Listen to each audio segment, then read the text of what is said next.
नमस्ते बच्चों, किशोरी क्लासेस में आपका स्वागत है। मैं शिप्रा श्रीवास्तव आज आप लोग को पढ़ाने जा रही हूँ सुगम संस्कृतम भाग 2 कक्षा 7 और पाठ का नाम है आयुर्वेद स्वास्थ्य लाभाय। यह हमारा 7वां पाठ है। अंचित आचार्यवर नमामि स्व सामान्य ज्ञान स्पर्धा भविष्यति। अंचित कहता है आचार्यवर नमामि मतलब नमस्कार है, स्व कल सामान्य ज्ञान स्पर्धा, स्पर्धा का अर्थ होता है प्रतियोगिता, कल सामान्य ज्ञान प्रतियोगिता होगी। आयुर्वेदस्य विषय मम ज्ञानम नाधिकम। आयुर्वेद के विषय में मेरा ज्ञान अधिक नहीं है। कृपया भवान सहायता करो तू मतलब क्या, कृपया आप सहायता करें। तो इतना आप लोगों को समझ में आया। अध्यापक अस्तु वत्स की तुम जानासी वेदाम कति संति। अध्यापक जी कहते हैं कि ठीक है पुत्र, क्या तुम जानते हो कि वेद कितने हैं। अंचित जानामि महोदय चत्वार वेदा सन्ति। अंचित कहता है कि जानता हूँ महोदय 4 वेद हैं। तेषां नामानि ऋग्वेद यजुर्वेद सामवेद अथर्ववेद च इति। जिनके नाम हैं ऋग्वेद यजुर्वेद सामवेद अथर्ववेद। आप लोग भी जानते होंगे कि अगर नहीं जानते होंगे तो आप लोग जान लीजिए कि हमारे 4 वेद हैं और उनके नाम हैं क्रमशः ऋग्वेद यजुर्वेद सामवेद और अथर्ववेद। अध्यापक शोभनम एवमेव 4 उपवेदा सन्ति यथा आयुर्वेद धनुर्वेद गंधर्ववेद अर्थशास्त्रम च। अध्यापक जी कहते हैं बहुत अच्छा, ऐसे ही 4 उपवेद हैं जैसे आयुर्वेद धनुर्वेद गंधर्ववेद और अर्थशास्त्र। 4 हमारे वेद हो गए और 4 हमारे उपवेद भी हो गए, ठीक है ना। उपवेदेषु प्रथमा आयुर्वेद मनुष्याणां स्वास्थ्य लाभाय सर्वोत्तम हेतु अस्ति। उपवेद में हमारा जो सबसे पहला आता है वो क्या आता है, वेदों में प्रथम आयुर्वेद मनुष्यों के स्वास्थ्य लाभ के लिए सर्वोत्तम होता है। अंचित आयुर्वेदस्य आरंभ कदा अभवन। अंचित क्या कहता है कि आयुर्वेद का आरंभ कब हुआ था। अभवन मतलब हुआ था, कदा मतलब कब। अध्यापक शृणु तावत् अनंत कालात् देवा ऋषय च आयुर्वेदस्य प्रचारम अकुर्वन्।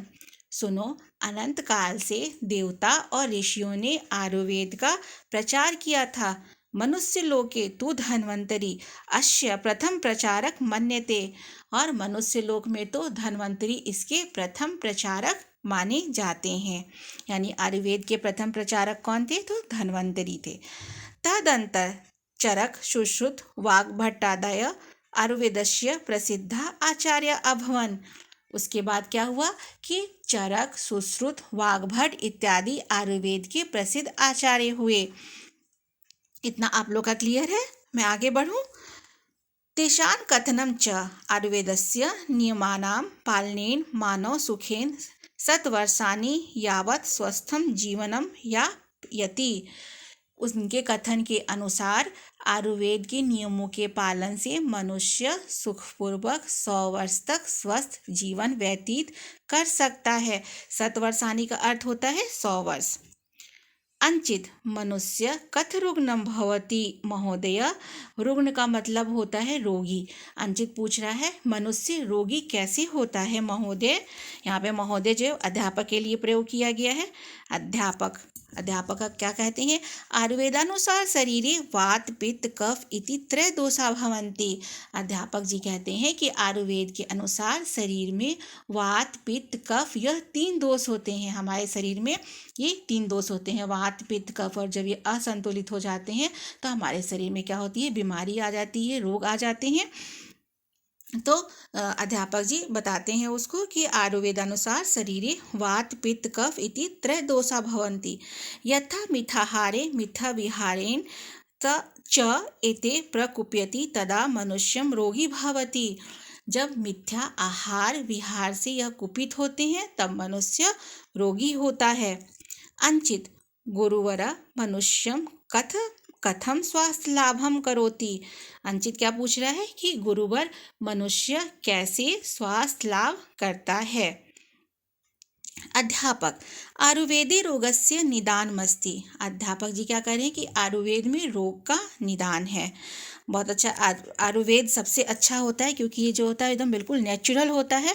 तो आयुर्वेद रोगस्य निदानमस्ति, अध्यापक जी बता रहे हैं कि आयुर्वेद में रोग का निदान है। समुचित पथ्य पालनेन मनुष्यम सर्वथा स्वस्थ भवति, समुचित पथ्य पालन से मनुष्य सदैव स्वस्थ होता है।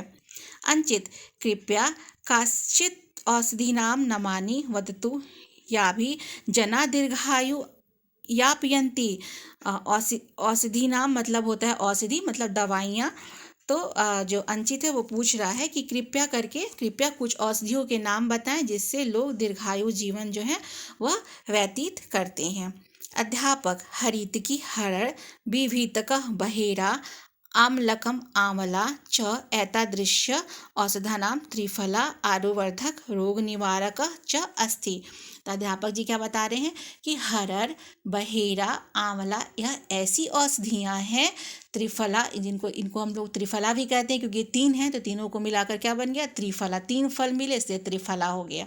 तो त्रिफला आयुर्वर्धक रोग निवारक होता है। अंचित एवं अधत्वे रुग्णा जना पुनः आयुर्वेदम सामान्यति, मतलब अंचित कह रहा है कि आजकल रोगी लोग फिर से आयुर्वेद को सम्मान दे रहे हैं। सामान्यंती मतलब सम्मान दे रहे हैं उनको, मतलब मान रहे हैं। अभी आज के टाइम पे भी देख रहे हैं आयुर्वेद का बहुत ज़्यादा प्रचार हो रहा है। तो फिर आगे की लाइन में क्या है कि अध्यापक कहते हैं आम इदमप्य व गच्छ यत औषधीनां प्रयोग बहुरूपेण भवति। बहुरूपेण का होता है अर्थ होता है विविध प्रकारेण। अध्यापक जी कहते हैं हाँ, इसे भी जानना चाहिए कि औषधियों का प्रयोग अनेक रूपों में होता है। यथा काष्ठादि चूर्ण आसव अवलेह गुटिका रस रसायनम चेति, जैसे लकड़ी आदि का चूर्ण, अर्क, चटनी, गोली और रस रसायन आदि। अर्क मतलब उसका बिल्कुल मतलब उसका कुछ बहुत ही जो उसके अंदर इम्पॉर्टेंट चीज़ पाई जाती है उसको हम कहते हैं। तो आयुर्वेदस्य प्रचार विदेशवपि प्रचलित, आयुर्वेद का प्रचार विदेशों में भी प्रचलित है। अंचित धन्यवाद गुरुवर्य अधुनाम नाहम स्पर्धया कृते सज्जा। अंचित क्या कहता है कि धन्यवाद गुरुवर, अब मैं प्रतियोगिता के लिए तैयार हूँ, मतलब सज्ज मतलब तैयार होना। तो धन्यवाद बच्चों, अगर आप लोगों को मेरी वीडियो अच्छी लगे तो इसे लाइक करिए, शेयर करिए, सब्सक्राइब करिए, कमेंट बॉक्स में कमेंट जरूर लिखिए, मुझे बहुत अच्छा लगेगा।